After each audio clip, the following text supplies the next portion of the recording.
Hello, hello. You know what time it is. We're back with another episode of Fan Talk with yours truly, Kyle Brenchley. I apologize. I sincerely apologize. Last week I didn't film an episode. I was down in St. George, actually.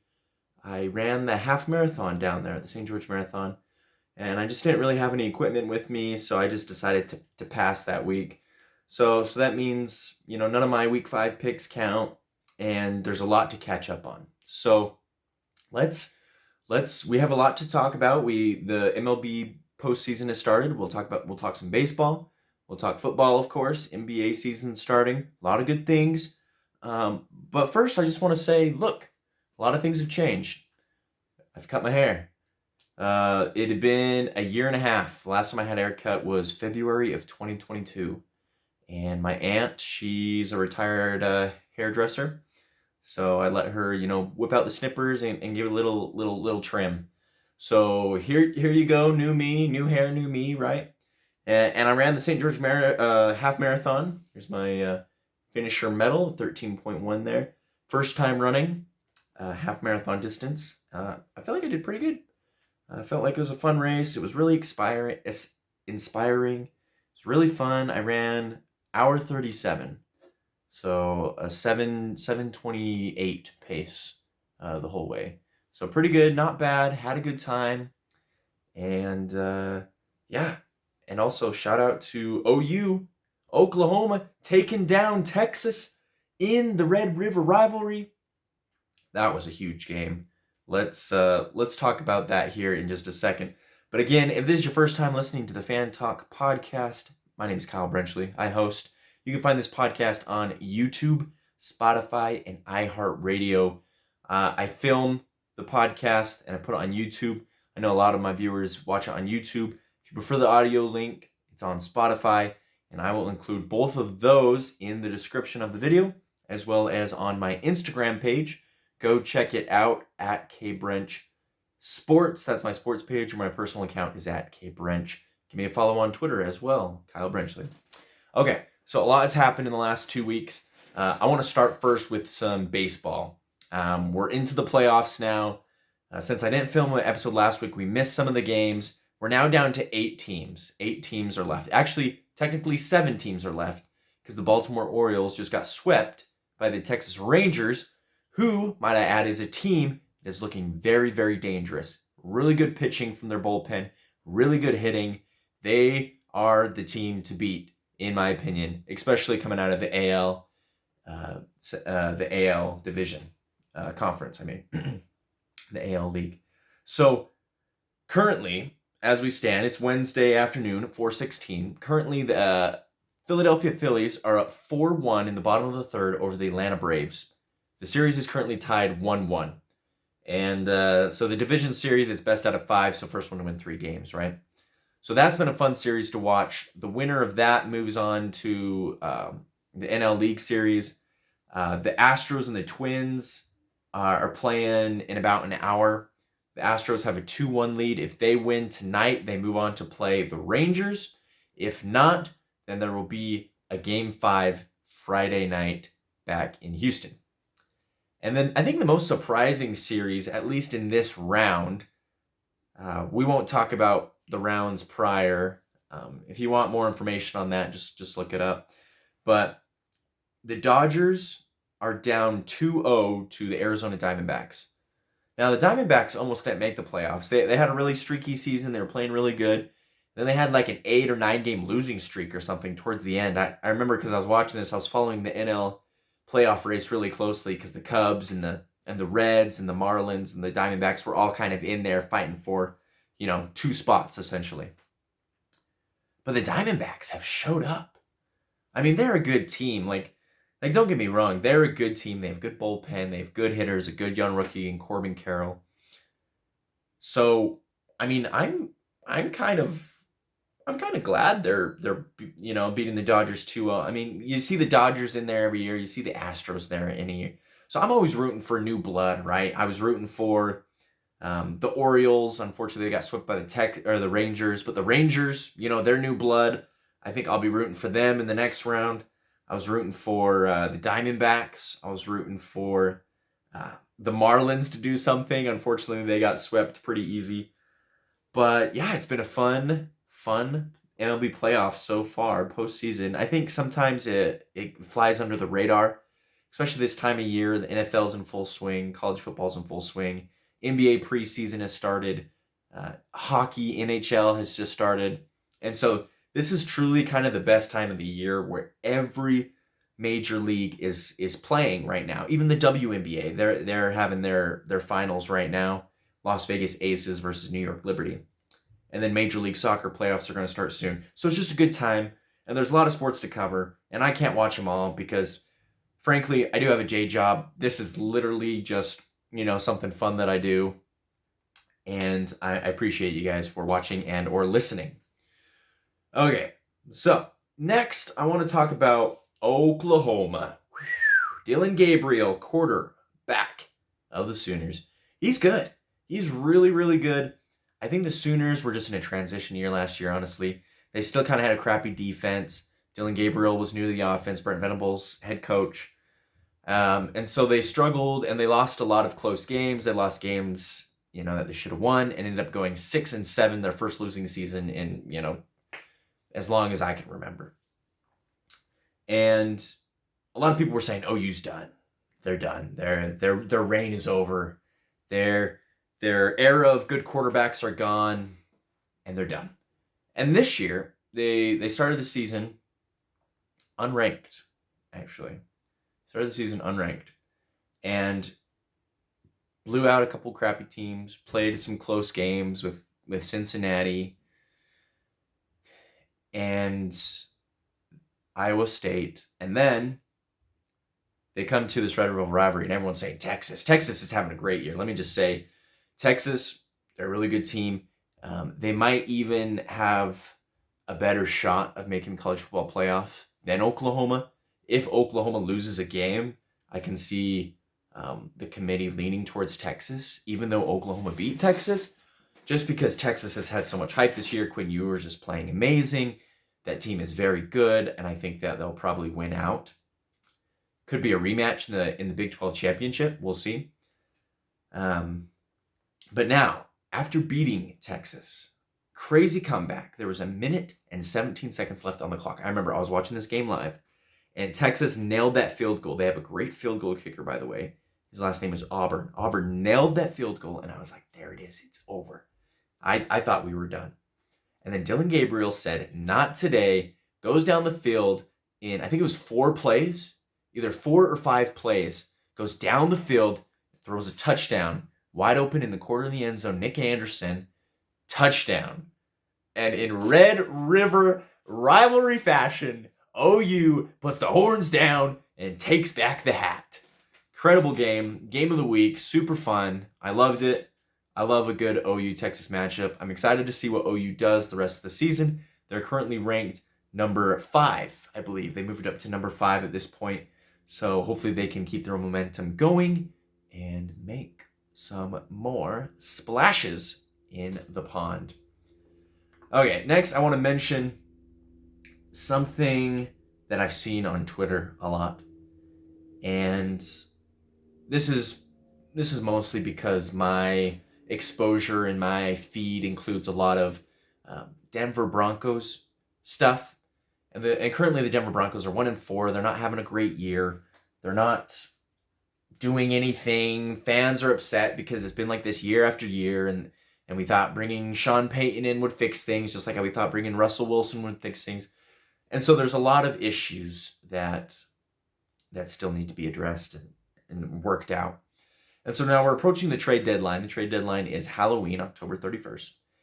And you're looking at these teams like the Denver Broncos, the Chicago Bears, the Panthers, the Patriots, the Minnesota Vikings. Those are the teams that are kind of at the bottom of the league right now. Maybe even the Arizona Cardinals. And a lot of people are saying, man, tank for Caleb Williams. That's a popular thing to say on Twitter right now, is tank for Caleb Williams. Because people are assuming Caleb Williams is going to be the first overall pick, whoever gets the first overall pick. And it would be very interesting to see if the Bears do end up with the first overall pick. They have 2 first-round picks because they made that trade to the Carolina Panthers for DJ Moore. The Panthers got the first round pick, and they sent DJ Moore to the Bears, and the Bears got some first round picks as well. And so the Bears currently have 2 first round picks. So if they finish the bottom of the league, it's going to be really interesting to see what they do. If they draft Caleb Williams, if they move on from Justin Fields, whatnot. A lot of Broncos fans are saying the same thing. Draft Caleb Williams. Tank for Caleb Williams. Even Patriot fans are now entering that discussion. Mac Jones, Bailey Zappi, like those guys aren't going to do, right? Same with the Vikings. The Vikings are like, maybe we move off Kirk Cousins, go after Caleb Williams. And so as a Broncos fan, and I understand there's a lot more to this, and I'm just sharing kind of my point of view and what I feel. As a fan, I always feel like I want my team to win every Sunday or Saturday or whenever they play. No matter what. I want them to win. I never want my team to lose. Even if, and Caleb Williams is a great athlete, I'm not sure how he's going to be in the NFL. That's just a fact. It's always a risk drafting someone. The last one time the Broncos drafted a quarterback, Paxton Lynch. You guys even know who that guy is? Yeah, you don't. He was in the CFL, the Canadian Football League, last time I checked. Actually, he might have been in the USFL. Big upgrade. Woohoo. And so I always want my team to win. I never want my team to lose. Like, I don't care about tanking. I want to win, right? And I know the players want to win, and I know the coaches want to win, and I know people just want to win. People don't want to tank. They don't want to lose. And so, at this point, the Broncos fan base is just so distraught and so far gone that every time something goes wrong, hashtag tank for Caleb Williams. That's what they say. We want Caleb Williams. And I'm just not about that. I think you got to go out there every Sunday, every Saturday, and you got to play your heart out, and you got to try to win football games. Because at the end of the day, it's your job, but it's also your passion, right? And we all perform better at jobs that we enjoy and that we do well at and that we are exceeding and improving and getting better at. And you don't do that if you throw in the towel after 5 weeks and just give up, right? It's more fun. It's more rewarding to go out there, give it your all, have to have some patience, have to have some perseverance, get through the hard times, to keep trudging forward. So I hope these teams that are having a bad, rough go with it right now, hopefully they can figure it out, especially the Denver Broncos, because those are my guys. Okay, let's go into some picks. As I mentioned earlier, week 5, I just didn't do, so I'm going to avoid that. Also, next week, I'm going to be on a cruise out of cell coverage, so I won't have a video that week either. So sorry for dropping the ball. This week's video hopefully fills in some of the cracks.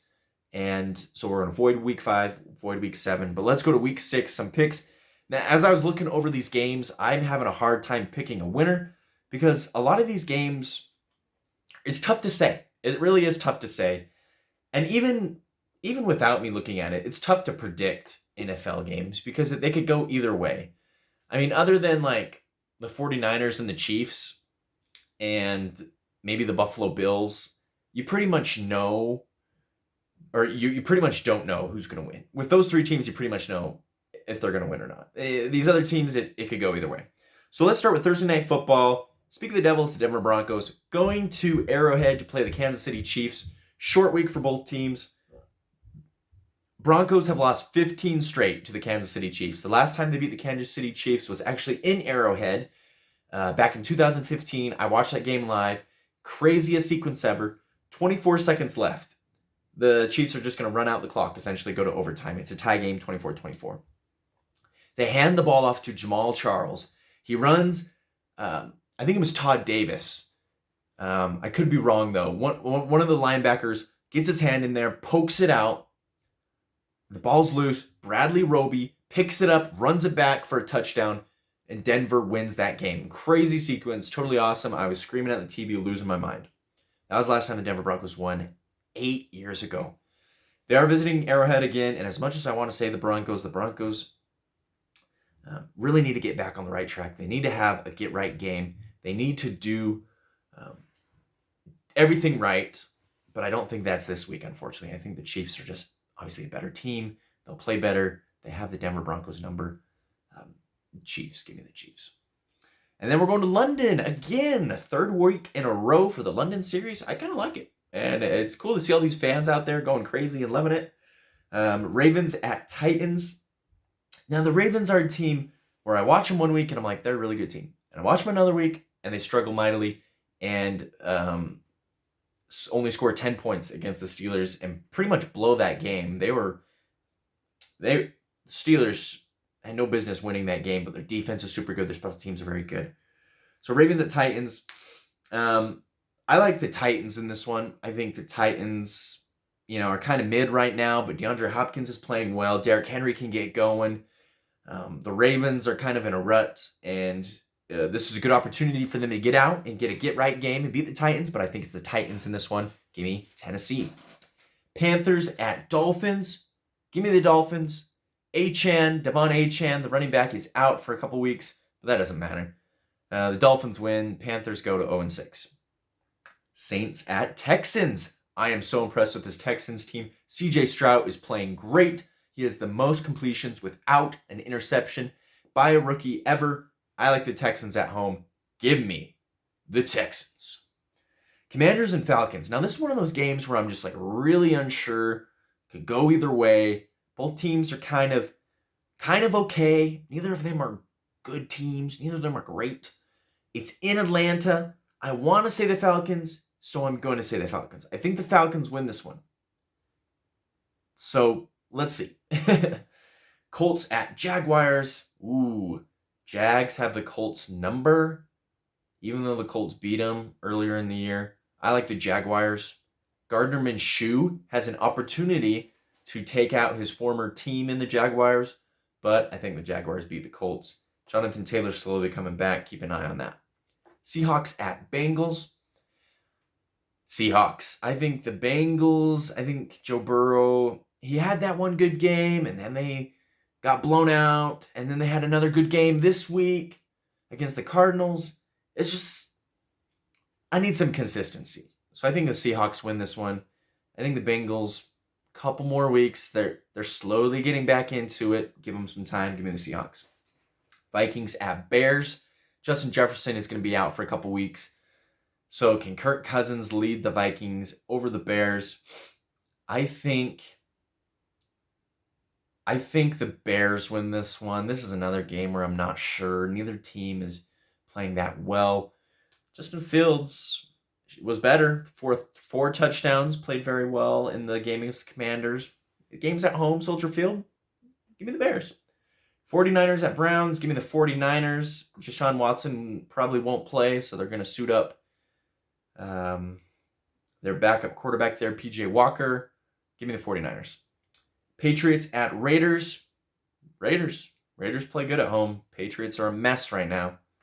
Lions at Buccaneers. Now this, I think, is the game of the week. Hands down, Buccaneers are playing well. The Lions are a good team. This game is in Tampa Bay, but I like the Lions. I like what they're doing. David Montgomery is giving me a ton of fantasy points.